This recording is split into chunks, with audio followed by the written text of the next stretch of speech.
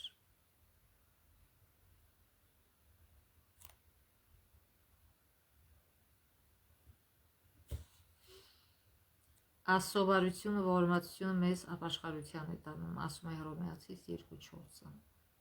Ապաշխարությունը ներառում է երկու քայլ՝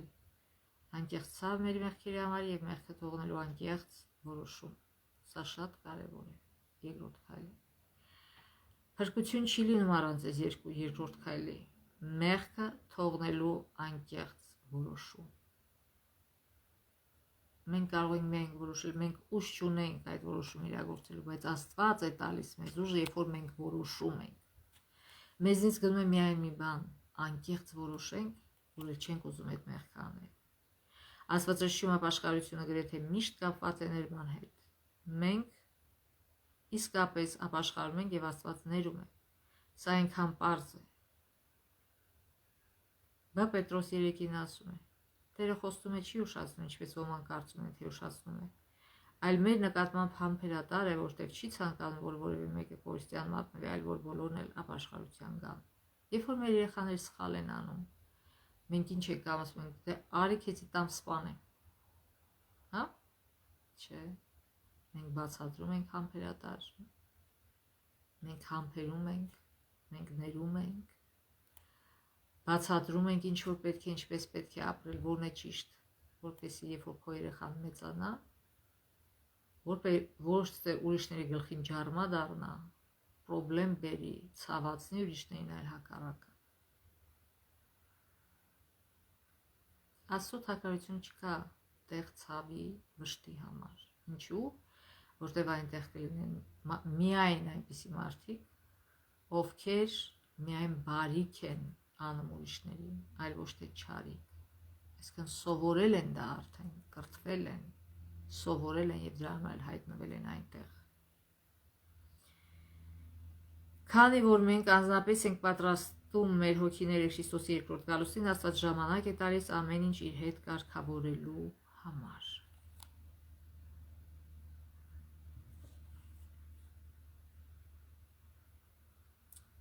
Հովհաննես A1:9 Իսկ եթե խոստովանենք մեր մեղքերը, հավատարիմ է նա եւ արդար մեր մեղքերը մեզ ներելու եւ մաքրելու համար, մեզ ամեն աներությունից, այսինքն ոչ թե միայն ներում է, այլ մաքրում է մեզ ամեն անիրավությունից։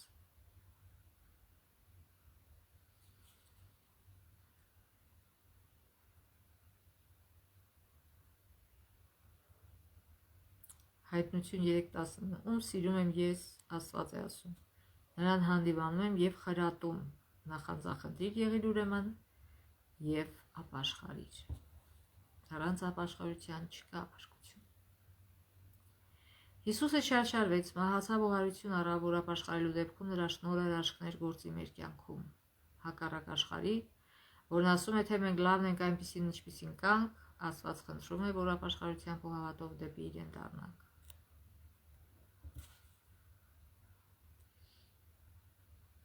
Աստված սիրում է մեզ այնպիսին, ինչպիսին որ մենք կանք, ինչպես մենք մեր երեխաներին, ինչքան էլ սխալ եւ մեղավոր լինի մեր երեխան, մենք սիրում ենք իրեն, չենք ատում։ Մեր սերը ոնց է արտահայտվում, որ ուղում ենք իրան, խրատում ենք, դաստիարակում ենք, դա է իրական սերը։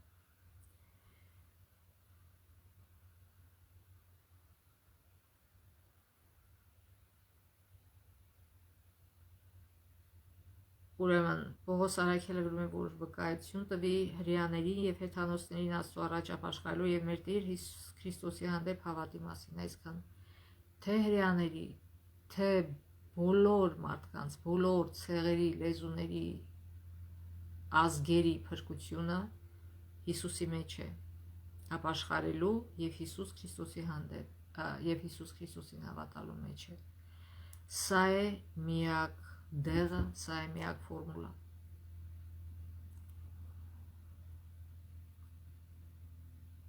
Ամբողջովին իր ձեռքը հանձնենք մեզ, որպեսզի մեր բնավորությունը գեղեցիկ ձևավորի իր պատկերի նմանությամբ, որպեսզի կարողանանք վկայել իր մասին։ Այնուհետև մենք աճում ենք ու պտուղ ենք բերում այդ ապաշխարությանը համապատասխան։ Մատթեոս 3:8 այսուհետև ապաշխարության արժանի գործեր կատարեցեք։ Այսինքն, երբ որ ապաշխարում ես, քո գործերը փոխվում են։ Էլեն Ուայթ դարերի փափագը ոչ մի ապաշխարություն իսկական չէ, եթե նա բարեփոխումներ չի առաջացնում։ Քրիստոսի արդարությունը թիկնոց չէ, չխոստովանված ու չթողնված մեղքը ծածկելու համար։ Նա կյանքի սկզբունք է, որը վերափոխում է բնավորությունը եւ կառավարում է վարքը։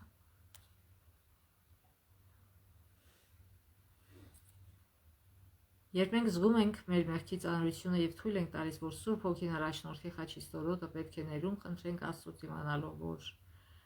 ինչպես Սաղմոսն է ասում, բարեգութ եւ ողորմած է Տերը համբերատար եւ գթառատ։ Այս նույն խոսքերն Աստված ինքն ասաց Ելից 34:6 համարում։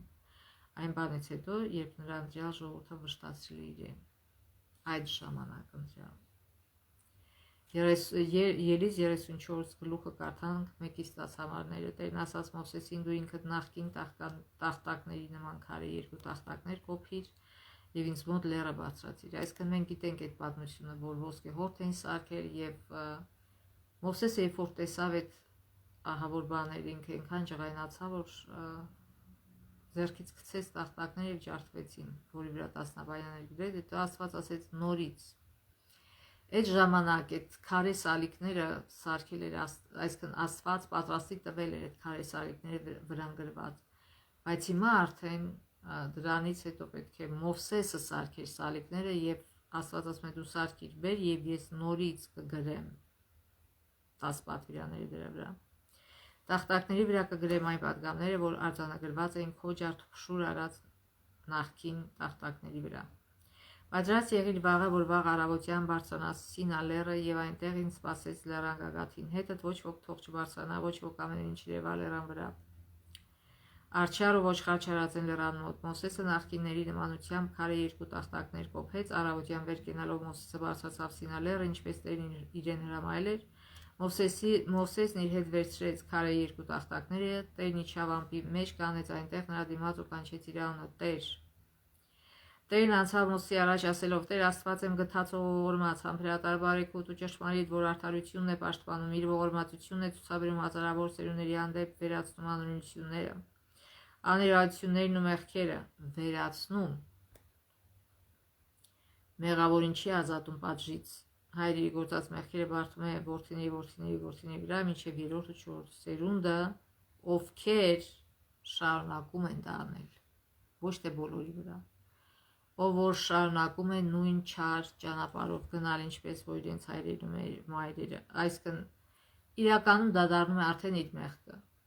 Այս արտահայտությունը, եթե քո երեխան,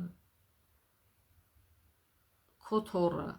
շարունակում է նույն մեղքերը անել, ինչ որ դու, դա արդեն իր մեղքն է եւ ինքը իր մեղքի պատիժն է ստանում։ Այսինքն այստեղ խոսքը գնում է, որ ինչքան մեղանչում ես, այնքան գենետիկորեն թուլացնում ես քո սերունդը, որտեղ մեղքն էլ գենետիկորեն զարգանում է, ինչքան շատանում է։ Մովսեսն ինձ գույն խոնարհելով երկրպագություն արեց ու ասաց. Տեր, եթե քո շնորհին եմ արժանացել, ուրեմն իմ Տերը մեզ հետ թող գնա, որտեղ այս ժողովուրդը կամակոր է։ Դու կներես մեր անօրենությունները ու մեղքերը, ու եւ մենք կլինենք քոնը։ Տերն ասաց Մովսեսին. ահա ես քո ու ամբողջ ժողովրդի առաջ քեզ հետ ուխտ եմ դնում։ Ես այնպիսի զարմանալի գործեր պիտի անեմ, որ ամբողջ երկրի վրա եւ բոլոր ազգերի մեջ չեն կատարվել։ Ամբողջ ժողովուրդը նրանց թվում նաեւ դու ականատես պիտի լինես Տիրոջ գործերին, որտեղ ձեզ համար ես զարմանալի գործեր պիտի անեմ, այսինքն Աստված ներում է եւ հրաշքներ է կատարում մեր կյանքում։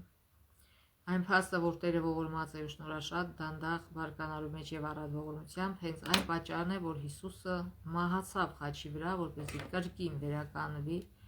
մեր հարաբերություններն Աստծո հետ։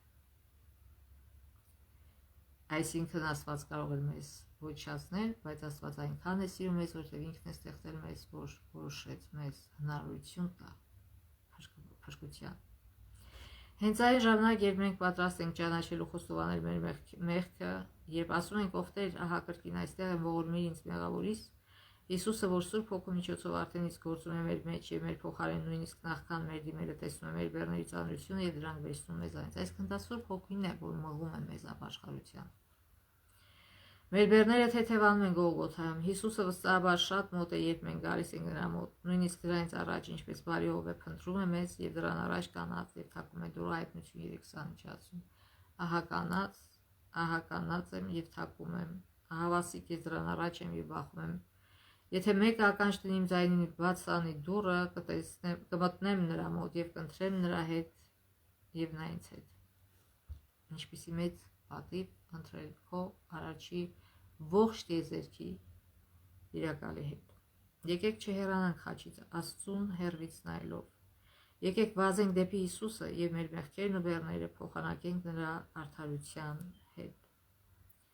Զաքարիա 3:4 ասում է. հրեշտակը պատասխան տվեց ու ասաց նրանց, որոնք կանած են նրա առաջ, հանեցեք կեղտոտ հագուստները նրա վրայից, այսինքն մեր մեղքերը կեղտոտ հագուստի նման է եւ Աստծո տված արդարությունը մաքուր հագուստի։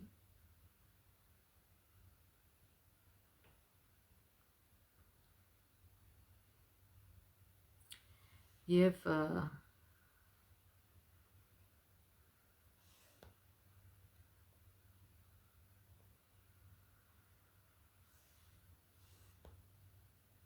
այս դասի մեջ մենք բաց թողեցինք Ովսե 6-րդ գլուխը պիտի կարդայինք, մակը կարդանք։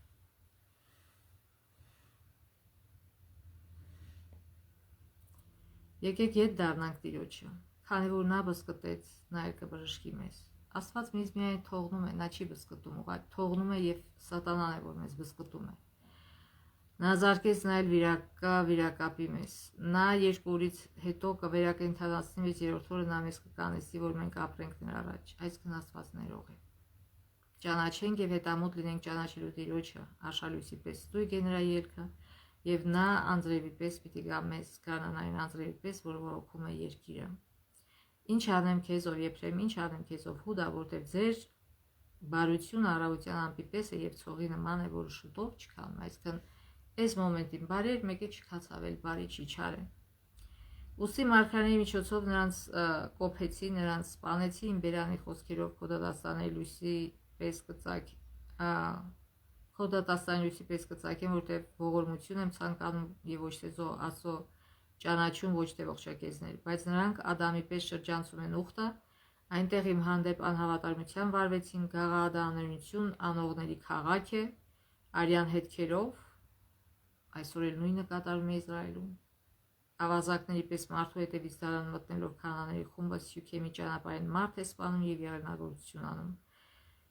Նույնն էլ այսօր եղեռնագործություն են անում, ամբողջ մի ազգ են ոչնչացնում։ Իսրայելը։ Իսրայելի տանը սոսկալի մի բան տեսա, այնտեղ է Եփրեմի պոռնկությունը, Իսրայելը պղծվեց։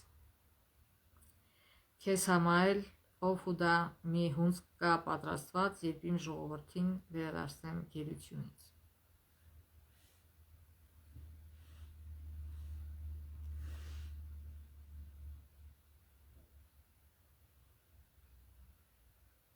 Այսինքն Աստված ողորմած է եւ միշտ պատրաստ է ներելու, եթե մենք ապաշխարենք։ Գեղեցիկ հագուստը չափազանց հաճախ է բնութագրում հարուստներին, աշխարհիկ չափանիշներով։ Որոշ մարդիկ ասում են. ես այսպես եմ հագնվում, որպեսզի ցույց տամ, թե ով եմ ես, այսինքն ինքնարտահայտման ձև։ Բայց երկնքում կվերանա ամեն ինչ բացի մեր հարաբերություններից։ Մատթեոս 6:19-21 20 համար ասում է. գանձեր մի դիսեք ձեզ համար երկրի վրա ուրցեց եւ ժանգ ոչացնում են, եւ որ գողեր պատերն է ծակում գողանում, այլ գանձեր դիզեցեք ձեզ համար երկնքում, որտեղ ոչ ցեց եւ ոչ ժանգ չեն ոչացնում, եւ ոչ էլ գողերը պատերն է ծակում ու գողանում, քանի որ ուր ձեր գանձերն են, այնտեղ էլ եւ ձեր սրտերը կլինեն։ Այսինքն, երբ որ մարդ ոչ թե գանձերը կուտակում է, այլ ուրիշներին օգնում իր գանձերով, ինքը կարող է հանգիստ քնել, որտեղ գողը չի մտնի եւ գանձերը չի վերցնի, որտեղ այդ գանձերը երկնքում են, երկնային բանկում են դրված։ Երբ որ մենք օգնում ենք մեկ ուրիշին, այդ փողերը գնում են երկնային բանկ։ Եվ մեր անձնական ինքնությունը պետք է փաթաթված լինի Հիսուսի մեջ եւ նրա կատարյալ արդարության պատմուճանով։ Մատթեոս 22 գլուխ։ Հիսուսը առակ է ասում աշակերտներին եւ մարդկանց։ Երկնքի արդարությունը նմանվեց մի թագավորի, որ իր որդու համար հարսանիք արեց եւ ուղարկեց իր ծառաներին հրավիրվածներին հարսանիքի կանչելու, ու նրանք չուզեցին գալ։ Դարձյալ ուրիշ ծառաներ ուղարկեց ասելով. հրավիրվածներին ասացեք, ահա իմ ճաշկերույթը պատրաստեցի, իմ զվարակները եւ իմ պարարտանացուները մորթված են, ու ամեն ինչ պատրաստ է, եկեք հարսանիքի։ Սակայն նրանք բայն տեղ չդնելով գնացին, մեկն իր ագարակը, մեկն իր առևտրին, ուրիշները էլ բռնեցին նրա ծառաներին, անպատվեցին ու սպանեցին։ Այսքան երկրի ամենամեծ պաշտոն զբաղեցնող իրենց հրավիրել է իր որդու հարսանիքին, բայց իրենք չեն ուզում։ Երկնքի տիրակալ այսօր մեզ հրավիրում է գարան հարսանիքին եւ մարդիկ չեն ուզում։ Դեռ մի բան էլ ասում է, ծառաներին բռնեցին, սպանեցին, անպատվեցին։ Իսկ թագավորը երբ լսեց, բարկացավ եւ իր զորքը ուղարկեց ու բնաջնջեց սպանողներին եւ այրեց նրանց քաղաք։ Ապա իր ծառաներին ասաց. հարսանիքը պատրաստ է, բայց հրավիրվածները արժանի չեն։ Այսինքն, որ ասում է սպանեց եւ այրեց իրենց քաղաքը, դա Երուսաղեմի մասին է, երբ որ իրենք չհնազանդվեցին Աստծուն։ Իրենք խաչեցին Հիսուսին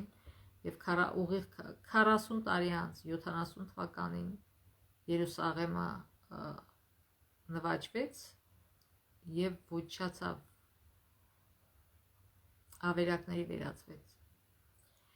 Եվ ասում է, որ ուրիշներին եմ տալու հրավիրվածներին, այսինքն Հիսուսը հրավիրել էր իրանց, ընտրել էր, որ իրենք իրենց գործը անեն, այսինքն Աստծուն ճշմարտապես ներկայացնեն, լավություն ու բարություն անեն մյուսներին, բայց իրանք հակառակ արեցին, միայն չարություն արեցին եւ Աստված ջղայնացավ եւ ոչացրեց։ Ապա իր ծառաներին ասաց. հարսանիքը պատրաստ է, բայց հրավիրվածները արժանի չէին։ Արժանի չէին ինչի, որտեղ չուզեցին։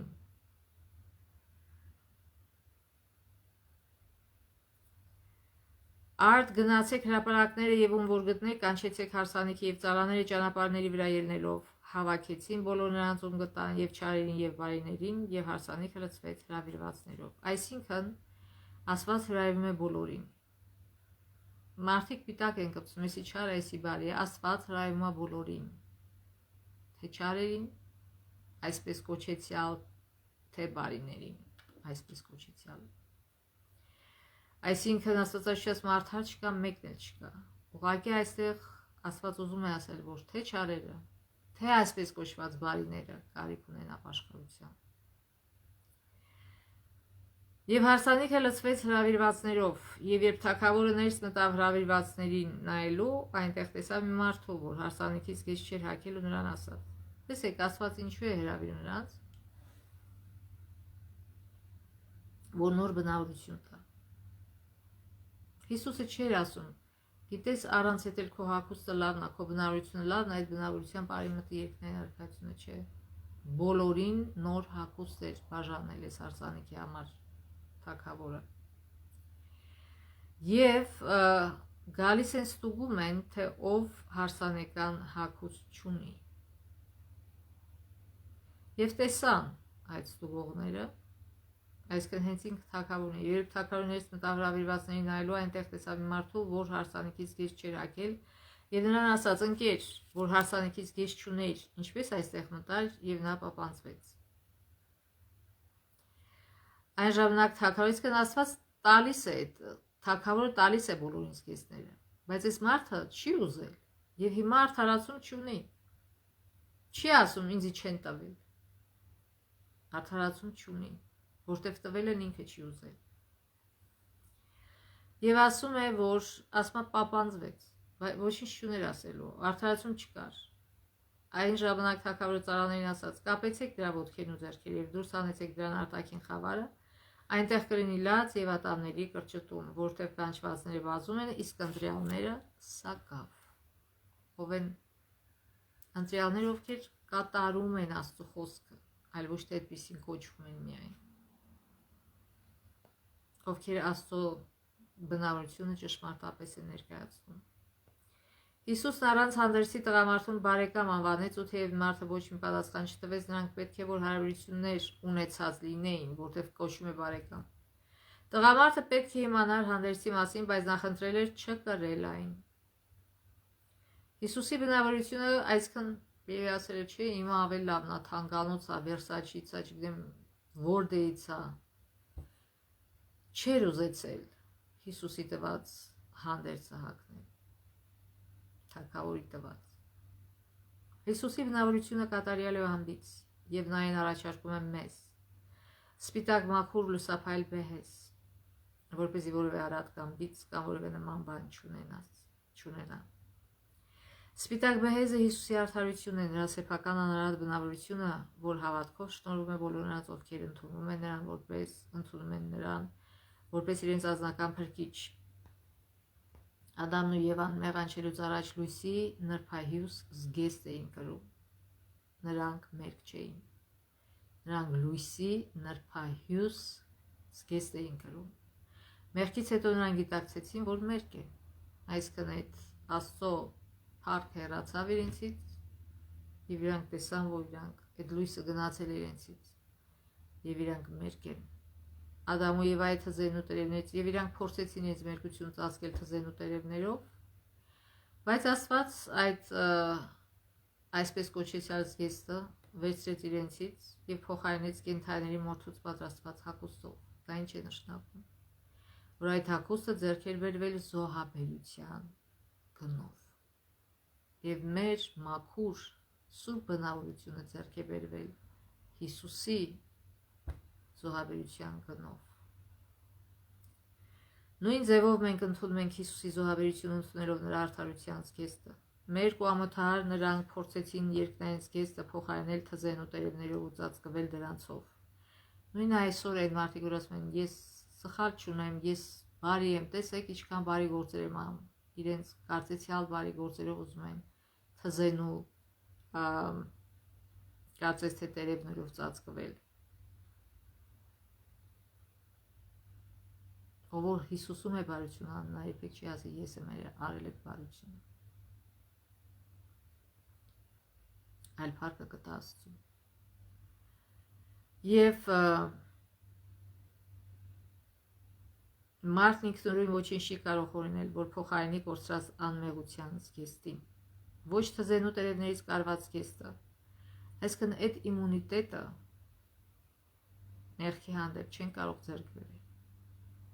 ոչ մի տեղից, միայն Հիսուսի արյունն է դա տալիս։ Ոչ մի մարդ բարի չի ծնվում։ Նրանք ծնվում են 6000 տարվա մեղքով լցված գենետիկայով, որը հետո զարգանում եւ երևում է։ Ոչ թզենու տերևներից կարված զգեստը, ոչ էլ աշխարհի քաղաքացու հանդերձը չեն կարող կրել նրանք, ովքեր Քրիստոսի հրեշտակների հետ պետք է նստեն գառի հարսանիքի ընթրիքին։ Միայն այն ծածկոցը, որ Քրիստոսն ինքն է տվել, կամ զգեստը, կարող է մեզ արժանի դարձնել Աստծո ներկայությանը։ Այդ ծածկոցը իր սեփական արդարության զգեստը Քրիստոսը կհագցնի յուրաքանչյուր ապաշխարող ու հավատացող հոգու։ Էլեն Ուայթ, Քրիստոսի առակները։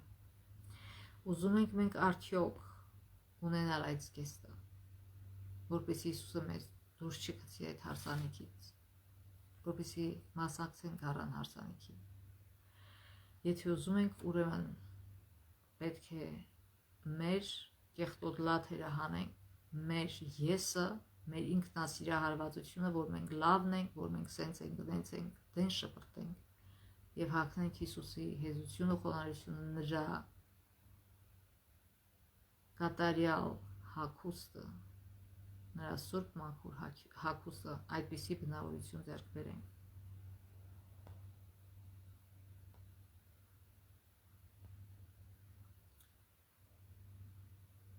Ձեզ համար արդարությամբ սերմանեք, ողորմությամբ հնձեք, խոպանը մշակեք ձեզ համար, քանի որ Տիրոջը փնտրելու ժամանակն է, մինչև որ ինքը գա եւ արդարություն տեղա ձեզ վրա։